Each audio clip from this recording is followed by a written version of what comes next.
Hi, I'm Zed. Hi, I'm P.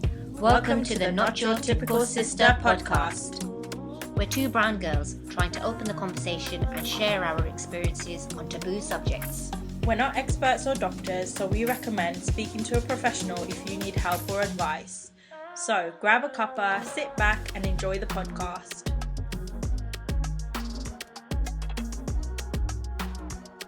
Hi, welcome to this episode of Not Your Typical Sister podcast. In this episode, we will be discussing marrying into different religions and cultures, as well as marrying into the same religion and the complexities that involves. So firstly, P, how's your last week been? Hey everyone, my week has been pretty okay. Nothing really exciting. The good thing was we had the bank holiday and there's loads of celebrations and stuff, just spending time with family, not really getting up to much, chilling out for a change, which is actually quite nice. No, actually, I lie. I did something exciting, actually, which I almost completely forgot about. What did you do? I went on an introduction to herbal medicine course. Oh, yes. That was actually pretty awesome. I'm so excited to I just want to move forward with the course now. I want to start making stuff. That's amazing. That was really exciting. But yes, what about you? I can't wait to hear more about that introduction to herbal medicine course, but I think I'll talk to you about that separately. Yes. In terms of my week, it was pretty good, aside from me falling down the stairs this morning. Oh my God, how did you manage that? Well, you are know you okay, how first of all, are you okay? yeah, I'm fine. I'm laughing in pain, but I am fine. Basically, Zanun was giving the kids a bath, and I thought I would get on with the laundry and do a million other things. And you know, when you're carrying too many things, I had the laundry back basket that was full in one hand. I was holding my phone in the other hand, and I was also holding like Xavier's milk bottle. And I just thought I'd take everything downstairs. And then I just slipped and I went bang, bang, bang, bang, bang, bang. Ow. And yeah, ouch. So obviously Zanun was giving the kids the bath, and then I screamed. So he didn't know what to do. So then he quickly picked me up, but thankfully, obviously, the kids had finished their bath, so the water was shallow, so that was fine. But yeah, it was very, very painful, but I'm okay. It's just a very sore tailbone at the moment. Oh, that you poor thing. Oh, thank you. But you know me, that's very normal. And that just, I think I'm just going to say that the lesson I learned from that is try not to do too much. I was just going to say, you're always running around doing something or the other. Yeah, you know what? You just think to yourself, okay, the kids are occupied at the moment. I'll just quickly do something else whilst they're in the bath. Yeah. And whilst Zanu's watching them. And then you kind of pile on those things, don't you? And then you just do too many things and yeah, it gets too much.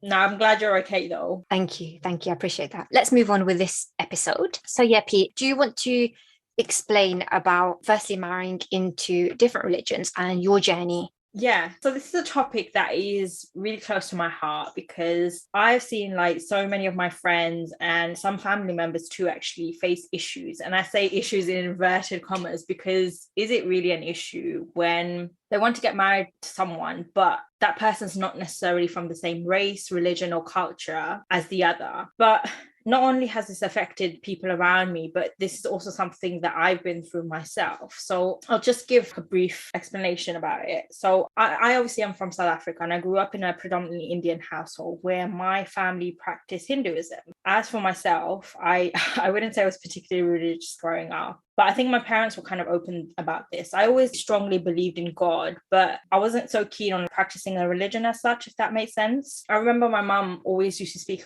about there being one God for everyone, and everyone just called God by a different name.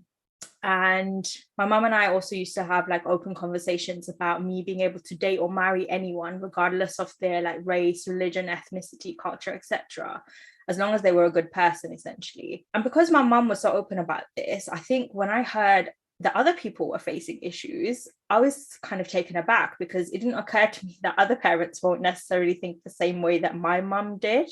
And I think it was when I moved to the UK and I was in high school when I first realized that communities faced race, religion, and cultural issues. I went to a school where the majority of children were Muslim and they came from either a Pakistani or Bangladeshi lineage. So this is also where I met my husband for the first time, although saying that we didn't get together in high school, but that's another long story. So I'll just summarize. So my husband is Muslim and Bengali. And of course, I'm South African with Indian heritage, right? And we were completely different people. We also didn't really hang out with each other in school. He was like a total nerd and I was obviously more of the rebellious type. Yeah, I remember that quite well.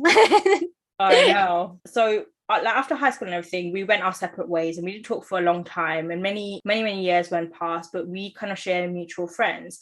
So one day we were reintroduced and we just got on like peas in a pod. Years went by and one day my husband brings up the idea of getting married and he starts to confess his feelings. And of course I'm dying inside because this thought hasn't occurred to me. From previous relationships and what I've seen some of my friends go through, I didn't think there was ever a possibility for us to get married. So I don't think I let myself. Why did you think that there was never a possibility of you guys getting married? It was never something that came across. I think purely because I was previously in a relationship with people from similar ethnicities and religions to my husband.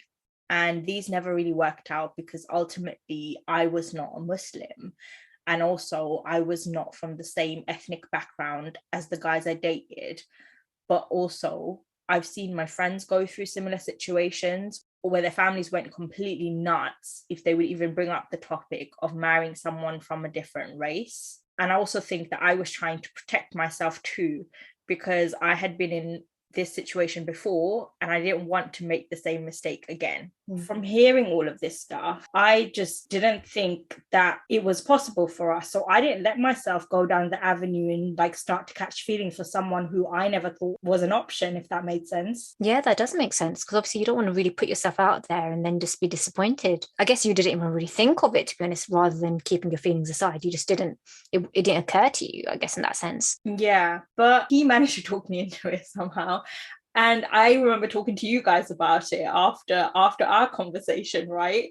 Yeah. And I was going through lists of reasons why I shouldn't do this, because it wasn't only about me marrying into a different culture, but it was also about me changing my religion, essentially. And I remember you saying to me, but P, forget about what everyone else is saying to you and forget all your reasoning for a second. What do you want?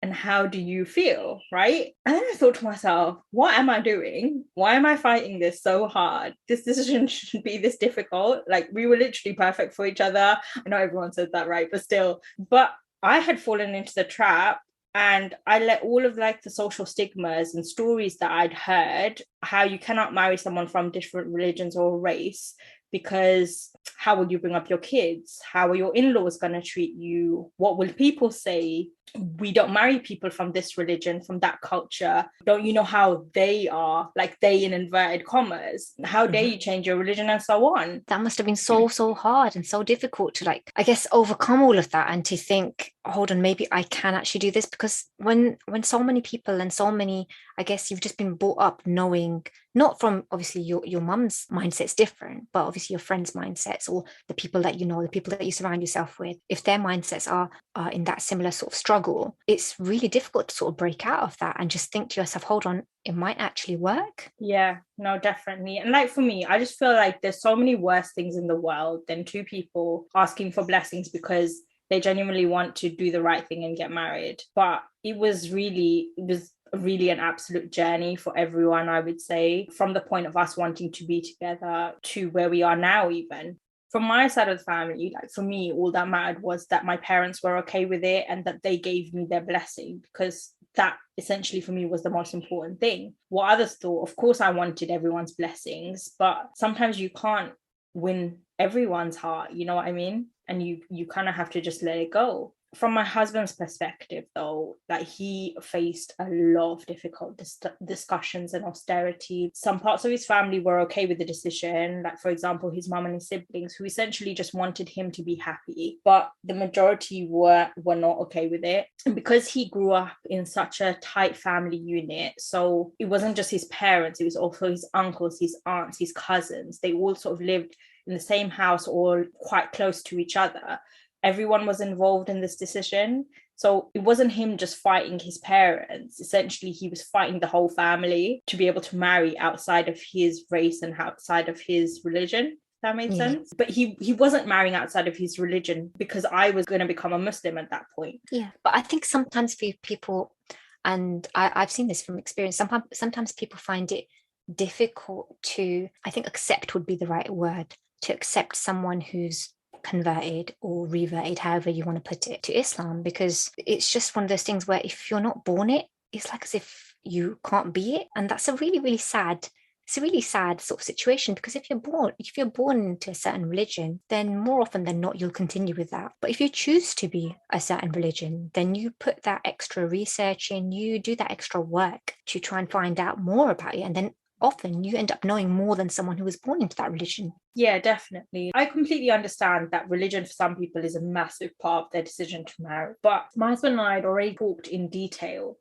about this before we decided to go ahead with it, because obviously we had to figure out between us whether it would work out in every single scenario. So we considered every aspect of it before we went forward and came out to everyone about it. But actually saying that, I was reading an article the other day. It was by an Islamic scholar, and they were talking about interracial marriages and how actually in Islam these marriages are perfectly permissible, but because of racist and stereotypical perspectives, family members tend to refuse these types of marriages because they have an ignorant view or understanding of a certain group of people. So essentially it was coming back to what you were saying, because they don't necessarily understand another group of people, another race, another religion. Essentially they just think by saying no, it will go away and that will make it disappear, and that's okay. Yeah, I think families often try to go for like the safer option, the things that they know about, because anything they don't know about is scary. And we can all appreciate that to some extent. Anything we don't know is scary, but that doesn't mean it's bad. It doesn't have to be a bad thing just because it's scary. I mean, I remember you posting something the other day about if you're not uncomfortable, then you don't grow. And it comes to a similar thing, isn't it? Yeah, no, you're definitely right. And I understand, and as you can imagine, the situation wasn't easy for my husband, but also it wasn't easy for his family. In that moment, everyone thought they were doing the right thing at the time. The emotions that were flying around were crazy, like the grief, the anger, the sadness, the hurt, anxiety, everything. It was chaos just over one decision. But in the end, we did end up getting married. Not everyone we would have liked to be happy about it and give us their blessing did. But anyway, as time passed, we managed to work it out for us and both our families as well. And I think in all of that, the one thing that got to me the most through the whole situation is, why won't people just get to know me as a person, or even just agree to meet me and then make up their mind? I didn't like the fact that I was kind of written off before they'd even met me, if that made sense. I completely understand. I mean, my situation was slightly difficult as well in terms of marrying in a different caste. And with my husband, he was written off by a lot of people without them having met him. And I think that's just really sad, because meet the person, give them a chance. If you can't even meet them and give them a chance, what are you basing your assumption on? That's what I want to know. Like, what is your idea of that person? Like, is it hearsay? Is it just stuff you've read about? Is it stories you've been brought up with? What is it? Because what I know it isn't is the actual person's personality. Because anyone who meets you, P, will love you. We all know that. It's true. But I think sometimes people just write others off without, it's just ignorance. It's exactly what you said earlier. It's pure ignorance. Yeah, I think you're right. And look, I understand from like a generational point of view, it's quite difficult. Like, for example, with my father-in-law, right? It took him a really long time to acknowledge me, which, to be honest, I think I was okay with, because from my perspective, I felt he had his reasoning for doing what he did. And at the end of the day, you can't control other people. You can only control yourself. Their generation's understanding of things is a lot different from ours. I'm not saying that all of their actions was right, but I think we also have to understand where and why people behave the way they do. But times have changed, and we also have to understand now that generations are changing. People are exposed to much more. And of course, we want to explore these things. How will you know it won't work out unless you give it a try? Our parents' and grandparents' generation have a completely different view of the world. And ultimately, unless you actually take the time to talk about scenarios and communicate feelings and thoughts, we will never truly understand each other. This is why we're trying to start conversations about issues like this, to try and educate and promote communication within families. So, these issues don't keep repeating themselves and generations after us don't have to suffer the way that we did. Yeah, definitely. I mean, it's all about that conversation, isn't it? To have that open discussion. And I think it's so brilliant that your mum had that conversation with you at, I guess, a pretty young age. And you had that awareness that no matter what you do, as long as the person's good, they'll be accepted, or your mum will be happy for you. And that's all you want, really, isn't it? It's all about choosing the right person for you. But yeah, I just think when it comes to castes and religions and races, people just get muddled up so much.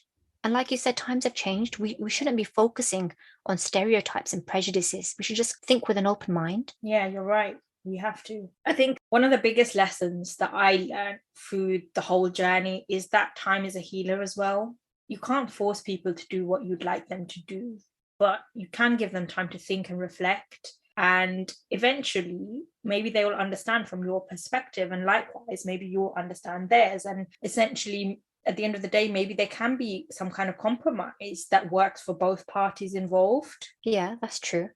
So, Pete, now that you're married and happily married as well, mashallah, but can I just ask, what was the biggest challenge in terms of fitting in, or I guess in marrying into a different religion and a different culture? I think for me personally, one of the biggest challenges is the language barrier with my mother-in-law. So she doesn't speak English very well. And of course, I can't speak Bengali. But I think somehow we make it work between us. But I just felt like for me, I would love to have like an in-depth conversation with her, like to learn about her life, for example, and things like that, without having someone there to translate for me, just having that one-to-one conversation with her.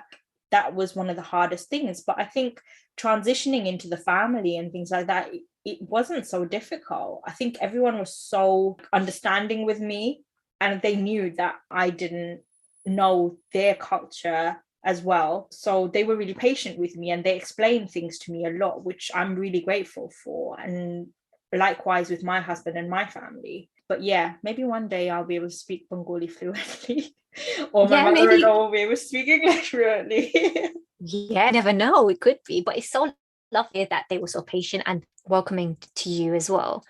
I faced something, I guess, a little bit similar. So in terms of language barriers, I speak Punjabi, my husband's family speak Bari and Urdu. And because they speak really fast, sometimes I can't grasp what they're saying. So it's a bit difficult to try and be involved in conversations. For example, like my sister-in-laws are talking about something and they speak really, really fast. Like I can speak Punjabi fast, but I have no one else to speak Punjabi with. So when they speak, I respond in Punjabi. Thankfully, they can understand what I'm saying. And I do understand what they say. It just takes me a lot longer to process. So I will have sort of missed the joke, which is a bit sad, but I think I'm picking up on it slowly. Yeah, I know completely how you feel about that, to be honest, because I think I'm a bit like that. When everyone's like, when someone's talking to me one-to-one in Bengali, I feel like I can grasp what they're trying to say, and I can understand that. But when everyone's in a room together and everyone's talking and they're talking so quickly and this person's saying that, it's so difficult to kind of get in with the conversation. So most of the time I'm like, yeah, okay, what's going on? And then someone will have to translate or say, like, pull me into the conversation as such, so I can like get a word in English, obviously.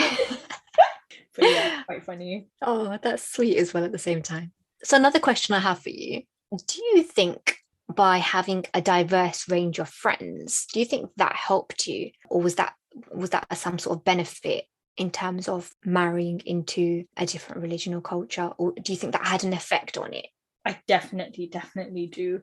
I think obviously growing up, like I mentioned, going to school with people, other Bengali people, and having friends who are Bengali and even Pakistani and Indian and Sri Lankan and, British and, everything all together. I think that's really helped me understand, if you will, other religions, other races, other cultures.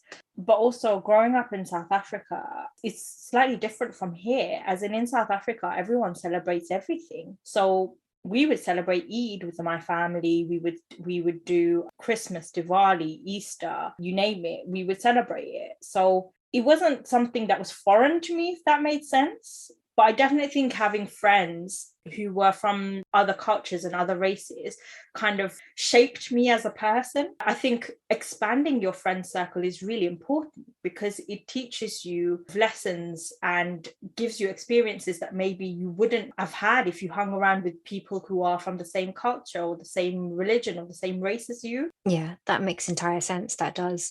Because it's good to know people from different backgrounds and everything. It's just understanding, isn't it? And the more understanding you have, hopefully it just helps you further along in your life, because you can't always be surrounded by the same type of people that you are or that your family consists of. But yeah, that's lovely to hear. Pete, do you think that you're still facing any challenges in terms of marrying into a different religion? I wouldn't say it's such a big thing now, but although we've been married for a while, my husband got quite worked up the other day actually about an issue which actually quite surprised me.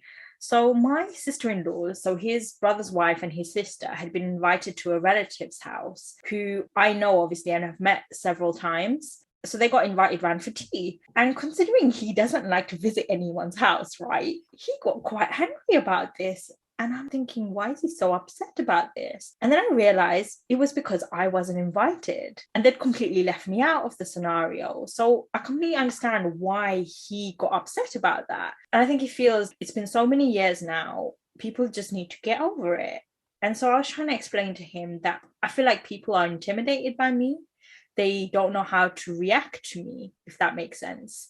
But I think we're always going to face these kind of challenges. And I think what gets me through that is the thought that by me just being in a room or meeting someone for the first time and exposing them to their awkwardness, it kind of makes me feel like I'm contributing to their evolution and their understanding, if that makes sense. Yeah. And I think it's just having that first meeting, isn't it? They probably just wanted to, I'm not trying to say that you would have caused any drama or anything else like that. But what I'm trying to say is sometimes people avoid certain situations that make them uncomfortable. And in order to do that, they eliminate that thing that will make them uncomfortable, which in this case was probably you. I actually had something very similar where I wasn't invited to something where pretty much all my in-laws were invited to. And yeah, my husband went a bit mad as well about that because, and I didn't think anything of it. I just thought, well, they're all related as well in a way. And it didn't make sense for me to be invited. But I guess when you're married into the family, it's just nice to include everyone. So I do understand where Ghazi came from as well. It's one of those things, isn't it?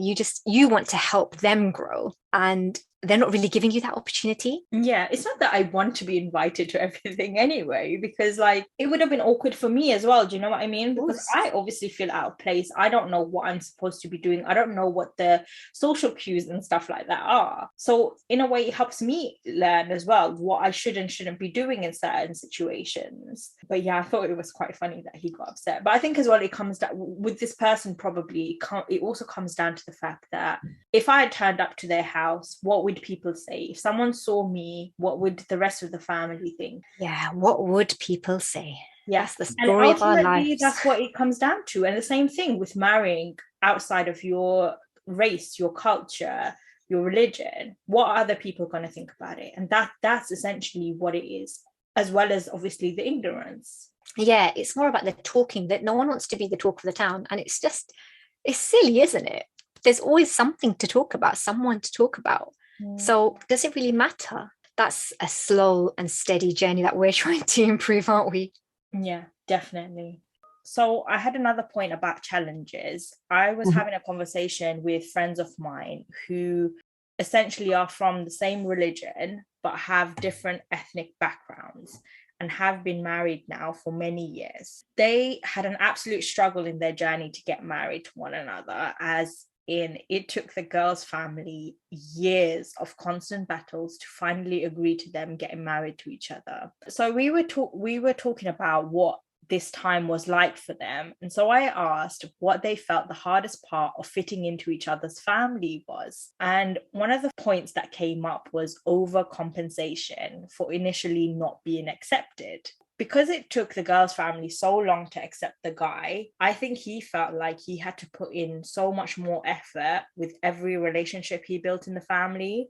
Because in the back of his mind, he knew that they didn't like him. Initially, this was. So I think for me, it was really hard to kind of listen to that because I could almost resonate with it. I think initially it was very hard for me as well because I knew I was different from everyone else in the family, and I don't feel like I overcompensated. I'm just unapologetically me, take it or leave it. But I did have to be careful because I wanted to make a good impression on the family, and so of course I did try very hard. But thankfully, they were able to accept me for me, so that turned out okay. And likewise with my friend's scenario, it was all okay in the end, which kind of just proves the point of get to know the person. Yeah, no, I completely understand that, and it resonates with me a little bit as well, in the sense that the family that I married into, I had to try a bit harder than I probably would have ordinarily. But I think it's interesting what you've said, because I think that's a normal thing for a girl, if that makes sense. Like, I think girls generally try harder. In the situation that you've just explained, that it was the boy trying harder, right? Yeah. It's interesting to see it that way, because from growing up, I've always seen it as, no matter how crappy your son-in-law is, you still treat him like a prince. That's the way I've seen it as I've grown up. Like, no matter how bad the boy is, you still treat him like he's amazing. And I've seen that. I've seen people that are not very good, not very kind, not very well-mannered, and they're treated amazingly just because they're married to the daughter. I always feel that it's the woman that overcompensates. You say that you don't overcompensate, and I'm glad that you haven't had to do that. But you do try. I personally feel like, as if I try hard. I'm a slightly different person with my in-laws than I am normally, because you can't be your true self. Like, you have to try a bit harder. You try to be that extra bit of people pleasing and smiling, and that your jaw hurts at the end of the day. But you do that. I think you're right to a certain extent. And I think for me, it was like that. It was like that at the beginning. You want to make a good impression. You want people to like you. You want to build relationships. You want to get to know everybody. You want everything to be okay, basically. You almost want their approval. You want them to accept you for who you are. Yeah. But then sometimes who you are isn't exactly what you're showing them. Like, that is very true as well. That's the thing that I find it a bit difficult, because obviously, like, you try that extra bit harder, you try that extra bit to be happier, to be smilier, to not take offense to the things that perhaps you would take offense to. You try and brush them aside because you think, oh, you know what, it's not a big thing. But you're changing your personality just to fit in. Yeah, you're trying to hide all the things you think are bad about yourself, don't you? You think, oh, this is bad, I shouldn't, or they shouldn't know this about me. But actually, in order for a person to 100% accept you, they have to know every single part of you, or all sides of you, rather. Yeah. But it is really interesting how we build relationships, isn't it? How different people know different parts of us. I just find that fascinating. Yeah.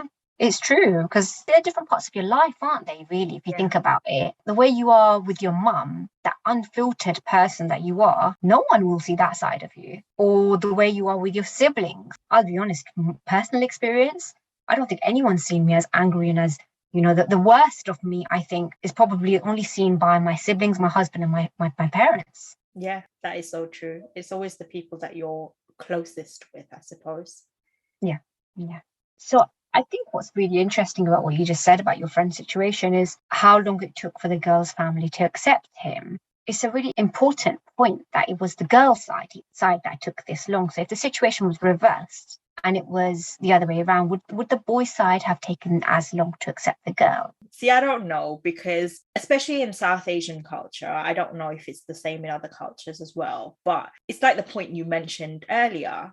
The boy is everything, isn't it? It's everything. He's got different rules. He can do whatever the heck he wants. But as a girl, almost your responsibility is to be the best wife, the best everything, the best daughter, the best this, the best that, right? And so your whole life, that's what you're trained to do. So when you try to do something that is out of what other people expect you to do, let's say, like, for example, marrying someone from a different culture, is completely wrong, because nobody expected that behavior from you, because you are supposed to be this perfect girl. Yeah. Right? You're held to a higher standard, aren't you? Yes. And it's not fair, because you're put on this pedestal when you haven't been asked to be put on it.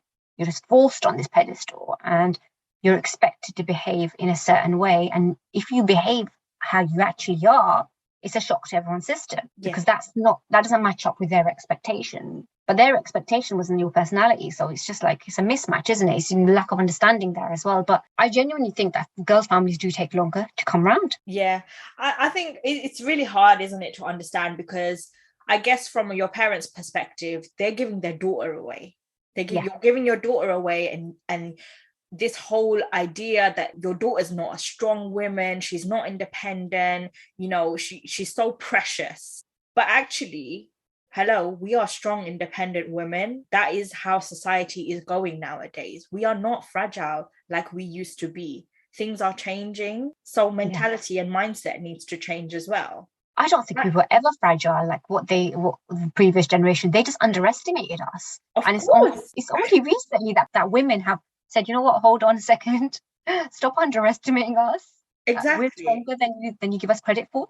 Exactly. And it's shocking because the thing is, this has been going on. Women have been screaming about this for so many years, and yet still we find ourselves in the same position. It's just really hard to believe. What is it that's stopping all of this? I have no idea. Listeners, do you think you could help us?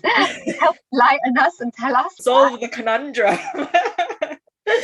Oh gosh.